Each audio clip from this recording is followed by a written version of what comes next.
So I've mentioned previously that I loved the Sarah Jane Adventures when it was on TV. While I was a little bit too young for Torchwood when it first aired, I only got into that in my later years. I loved the Sarah Jane Adventures from 2007 until 2011 when it was on TV.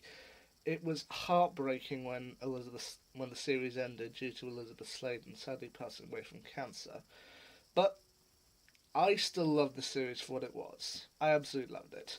And a while ago, I did a video giving a top 10 ranking of my episodes, while also putting a full ranking in the description. And looking back on it, it's been a while since I've done that, and the places have changed slightly. Some that were way down at the bottom are now towards the top, and some that I thought were grading towards the top have slipped down one or two places. So I thought today I'd do a redux. Okay, once again giving the top 10 episodes that I've re-ranked. My number 10 goes to the Series 1 episode, or Series 1 story, Revenge of the Slitheen. Maria and Luke start off at their new high school, and where they soon meet up with a popular kid and, well, the final member of their gang for a while, Clyde Langer. But they soon discover that not everything is as it seems at the new high school, and a monster from Doctor Who's first series, the Slitheen, they're back to cause trouble, planning to drain Earth of its energy and ultimately sell it. This, while Invasion of the Bane was the pilot of the episode, the big feature-length thing to start it all up, Revenge of the Slitheen is a great first episode of the series. I mean, it's one that we already know the monster. We already know who they are and what they want. But watching the gang try and figure it out on their own, yeah, it's quite entertaining to watch. So, yeah, I think it's a pretty good one. My number 9 goes to The Last Sontaran. This was the first episode of Series 2 and the last episode that had Yasmin Page as Maria Jackson. Well, last one was her as an official cast member. Sarah Jane, Maria, Luke and Clyde, they go off to investigate a radio telescope near the village of Goblin's Copse, which eventually leads them to uncover the Sontaran Karg, the last surviving member of the 10th Sontaran fleet from the Doctor Who episodes The Sontaran Stratagem and The Poisoned Sky. Sarah Jane hoped she had left the Sontarans behind, having previously encountered them during her time on Doctor Who, but yeah, she's rather terrified of what this might mean. Meanwhile, Maria has to make a decision whether she wants to move with her dad to America. Yeah, once again, it's quite a good story, and I think it's a fitting send-off for Maria. My number 8 goes to the Series 5 episode, The Curse of Clyde Langer. Clyde, while on a visit to a museum to investigate fish falling from the sky, Clyde gets a splinter off a totem pole, and the next day he is shocked to discover that anyone who says his name suddenly turns against him, leading Sarah Jane to kick him out of their life, Rani to cut off ties with him, and his mum to kick him out.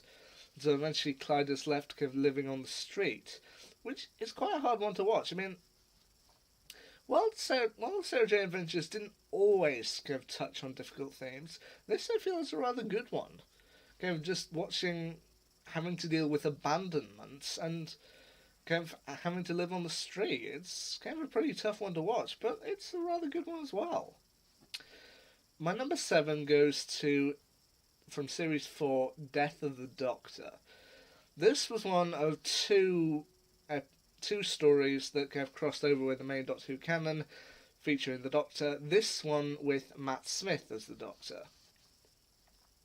Sarah Jane, Rani and Clyde are contacted by UNIT, saying that the Doctor has been found dead. They are then invited to a UNIT base for a funeral being hosted by a vulture-like race called the Shan-Sheath, along with Third Doctor classic companion Jo Grant, played by Katie Manning, and her grandson Santiago, played by Iron Fist's Finn Jones. To which it's actually quite a nice one to see. I mean, the highlight of the episode is when the Doctor shows up, like, of course I'm still alive, Joe. I thought that was obvious. Catch up.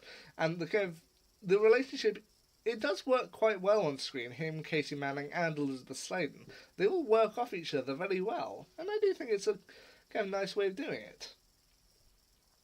My number 6 is another one from Series 4, The Nightmare Man. This is technically the farewell episode for Tommy Knight as a main cast member. Luke has the opportunity to take his A-levels early so he can go to Oxford University a year early. To which he manages to pass his exams, but then the days leading up to his departure, he starts having nightmares about the gang rejecting him, which is odd because Luke doesn't dream. It's been said before he doesn't dream. So he has to kind of deal with the gang kind of rejecting him through his nightmares, and also a mysterious figure known as the Nightmare Man, played by Doctor Who veteran Julian Bleach. And it's actually rather a scary episode. I mean, you know Luke as a character, this stuff is kind of rather spooky to kind of watch through, and it is rather a scary set of episodes. But let's speed things up slightly. We're on to the top 5. My number 5 is the Series 2 episode, The Temptation of Sarah Jane Smith. And yeah, my number 5, my number 4, and my number 1, they're all going to be in the same bracket, so trust me on this. Right, The Temptation of Sarah Jane Smith from Series 2. Sarah Jane, while kind of doing some alien investigation, she has the opportunity to kind of go back to the village where she was born, where she kind of grew up, of Foxgrove, and the opportunity to see her parents again, which eventually proves too much for her and she has to take it. But then it also transpires that she has the opportunity to stop her parents from dying, i.e. they died when she was only a baby, and kind of watching her kind of try and reason with herself, but then ultimately giving into temptation, and what that leads to, with the villain of the Trickster making a second appearance, it's quite hard-hitting stuff. As I said, linking in with that one, my number 4 from Series 3, The Wedding of Sarah Jane Smith, the other appearance of the Doctor, this time David Tennant.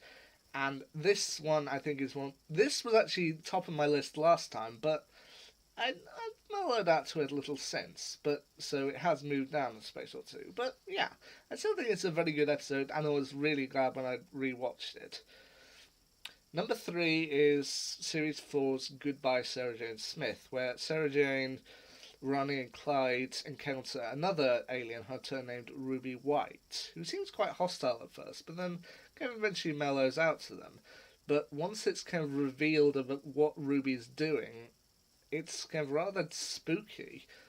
Well, maybe not spooky, but definitely scary, and Sarah Jane kind of starts to make mistakes and maybe feels it's maybe time for herself to slow down without realising that that's what Ruby is doing to her. And it's quite kind of scary to watch this character that we've gotten to know over the past few years and gotten to know really well, and just to see her kind of struggling, it's really hard to watch. My number 2 goes to the Series 2 episode Mark of the Berserker. The last time I did one of these lists, this was really low. I mean, it was only about 3 from the bottom, with it being Invasion of the Bane and the Eternity Trap below it. But yeah, watching it back through, I realised this was a much better episode than I was giving it credit for. I mean, I was eventually kind of ticked onto how good this episode is by another YouTuber, Crew on the Sofa. He did also a video kind of detailing his top 10 episodes, to which, yeah, that quite similar to mine as well. But I admit, I didn't think much of Mark of the Berserker first time around. I thought it was okay, but I didn't give much thought to it. But watching it back through, it's actually really, really an emotional episode. In that, when Luke goes to stay with Clyde while Sarah Jane is out of town, Clyde's dad suddenly shows up rather unexpectedly. And then when Clyde shows him the attic, he gets a pendant that Rani had left there. And the pendant turns out to be something with the Berserkers that ultimately caused him to become a controlling fiend, making Clyde forget his mum and his friends. I mean, it is just a father who wants to be with his child, but the lengths he goes to, it's rather hard to watch. So yeah, I definitely think it's one of the best. But my number 1 this time around is the Series 1 episode, Whatever Happened to Sarah Jane.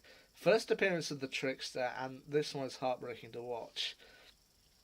I mean, Maria wakes up one day to find that Sarah Jane is gone, Luke's gone, Clyde doesn't know her, and in Sarah Jane's place is a woman called Andrea Yates, who doesn't do the alien stuff and doesn't even know about any of these aliens. Maria kind of digs deeper to try and find out what exactly happened, and soon discovers that Sarah Jane died in the 1950s falling off a pier. It's down to her to try and work out what happened and try and set things to rights. Meanwhile, the person behind it is a mysterious being called the Trickster, who has replaced Sarah Jane with her previously dead friend in order to cause a meteor to crash into Earth and cause havoc. Which, yeah, this is, I think, for me, the strongest episode of the series, and definitely one of the most emotional, seeing Sarah Jane have to deal with a dead friend, but also kind of Maria's compulsion to kind of save her. So, yeah, I do think whatever happened to Sarah Jane is the best one. As I say, I'll leave a full ranking of all the episodes down below if anyone's curious, but yeah, I still think this was a very good series, and I was gutted when it ended, but yeah, we always had the fan fictions. So, until next time, see ya.